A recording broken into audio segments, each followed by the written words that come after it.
नमस्कार। हालनामा के लिए मैं कौशिक। आज देश में महिला दिवस मनाया जा रहा है।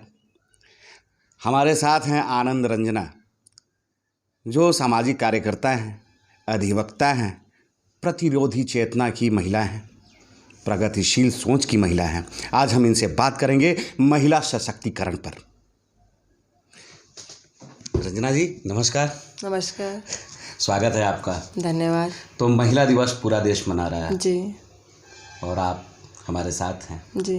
क्या कहेंगी इस विषय पर? अंतर्राष्ट्रीय महिला दिवस विश्व के पूरे पटल पे मनाया जाता है।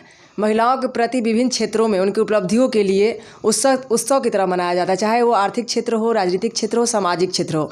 आज कोई भी सेक्टर महिलाओं से अछूता नहीं रहा है, तो उनकी उपलब्धियों के लिए ये बड़े ही धूमधाम से मनाया जाता है। लेकिन कहीं ना कहीं अभी तक वो अंतर्राष्ट्रीय महिला दिवस सार्थक नहीं हो पाया है। क्यों देश में महिलाओं की स्थिति क्या है? पहले से बेहतर है, लेकिन पूरी तरह से सपना साकार नहीं हुआ है हम महिलाओं का।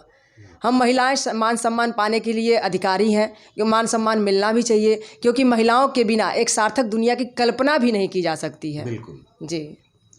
अभी जो देश में महिलाओं की स्थिति है, जिस तरीके से पहले, जैसे आप कह रही हैं कि पहले महिलाओं की स्थिति क्या थी, आज महिलाओं की स्थिति क्या है, इस पर आपका क्या विचार होगा? हाँ, पहले से जो प्रतिसत्ता पुरुष प्रधान देश था, बिल्कुल हावी था। आज के डेट में कहीं ना कहीं सोच बदली है। महिलाएं घर से बाहर आ रही हैं और अपना काम, घर को संभालने के साथ साथ बाहर की भी दुनिया को संभाल रही हैं। अपने कर्तव्य का उन्हें बोध है। अधिकार तो वो जानती ही हैं, साथ में कर्तव्य और अधिकार को अब समझ रही हैं, एक दूसरे का पूरक है और कदम से कदम मिलाकर चल रही हैं। पहले से कुछ बेहतर हुआ है, लेकिन उतना बेहतर नहीं हुआ है जो होना चाहिए। अच्छा जी। अच्छा, जिस तरीके का अभी महंगाई वगैरह चल रहा है, उससे कितना प्रभाव है महिलाओं पर? जी, बहुत ज़्यादा। मतलब महंगाई एक चिंता का विषय बन गया है हर महिला के लिए, क्योंकि महिला ही सही रूप से अपने घर को मेंटेन कर पाती है। फाइनेंशियल चीज़ें जो हैं, महिलाएं एकदम बिल्कुल कमांडेड होती हैं, उस चीज़ों में कमांड संभाले रहती हैं। लेकिन महंगाई दर डे बाई डे जिस तरह से बढ़ रहा है, उनके किचन से लेके उनके हेल्थ और उनके दिमाग तीनों पे असर कर रहा है।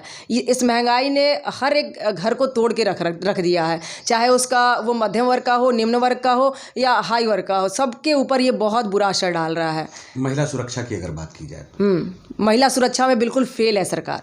मतलब कोई भी सरकार पूर्णतः फेल है।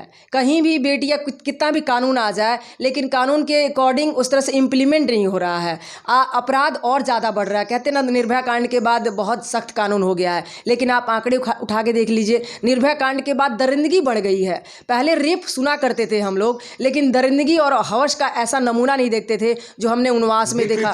जी, विकृत रूप हो गया है। उनवास में देखा, हैदराबाद में देखा, कहीं भी उठा के देख लीजिए। ये दहेज प्रथा हो या फिर विकृति मानसिकता के जो लोग हैं, विकृत मानसिकता के, जिसको साइको कहा जाता है, वो डे बाई डे बढ़ रहे हैं। तो सुरक्षा के नाम पे नगण्य है सरकार। फिर तो महिला सशक्तिकरण पर प्रश्न चिन्ह लगता है ना? बिल्कुल लगता है। मैं कह तो रही हूँ कि उस तरह से साकार नहीं हो पाया महिला सशक्तिकरण पे। लोग अच्छा खासा भाषण दे देते हैं, मैनिफेस्टो ला देते हैं, लेकिन उस पर धरातल पे लाने के लिए बिल्कुल कोई भी सरकार अभी तक उस पहलू तक काम नहीं की है। जो सरकार हो या आज की सरकार? जी, मौजूदा सरकार तो और भी बेकार है।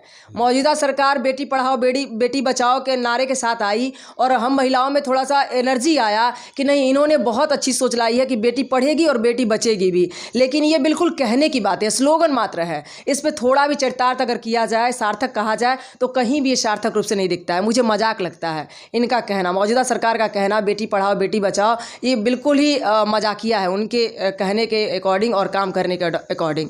कथनी और करनी में बहुत बड़ा अंतर है, बहुत ज़्यादा अंतर है। अच्छा, महिला दिवस पर आपका क्या संदेश होगा महिलाओं के लिए, देश की महिलाओं के लिए, विश्व की महिलाओं के लिए? जी, महिला दिवस पे मैं तमाम अपनी महिला साथियों से, आधी आबादी हमारी है और आधी आबादी का दम भी भरना होगा।